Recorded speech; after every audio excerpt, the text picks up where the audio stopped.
Tu sais, lecteur, cela fait quelque temps déjà que les penseurs qui pointaient du doigt les anomalies dans la cité, ceux-là même qui disaient que le peuple ne vivait pas en démocratie, que les riches dominaient la planète et qui se plaignaient de la censure qu'ils subissaient lorsqu'ils disaient tout cela, étaient censurés.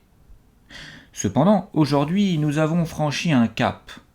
Aujourd'hui, il n'y a plus besoin de dénoncer tous ces fléaux et cette censure. Ils sautent aux yeux du plus aveuglé des hommes. Aujourd'hui, en 2021, les gens qui dénoncent la censure sont pour ainsi dire officiellement censurés. Les puissants ne se cachent plus, n'ont pas besoin de trouver des prétextes pour censurer une personne. Ils clament haut et fort que ces complotistes qui crient à la censure, aux abus de pouvoir ou à la tyrannie sont dangereux. En se comportant ainsi, ils donnent raison aux thèses de ceux qu'ils nomment complotistes.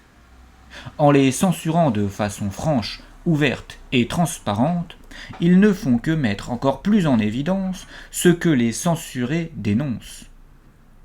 Ces derniers crient à la censure, et tout le monde constate qu'ils sont censurés.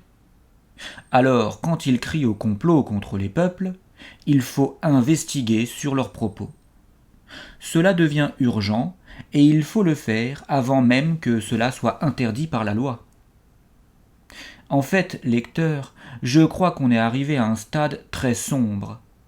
Aujourd'hui, il y a les théories du complot officielles. Elles dénoncent la corruption, les abus de pouvoir, le leurre démocratique, et personne n'ose les contrer tellement elles sont évidentes. Ni les médias, ni les politiciens. Et puis, il y a les théories du complot conspirationnistes, celles tenues par des prétendus illuminés. En fait, on est arrivé à un tel stade de propagande et de non-démocratie qu'il y a la corruption et les abus de pouvoir reconnus officiellement, ce sont des dérives systémiques d'un système non démocratique, et puis il y a la corruption et les abus de pouvoir considérés comme complotistes, c'est-à-dire comme farfelus par la bien-pensance et le discours dominant.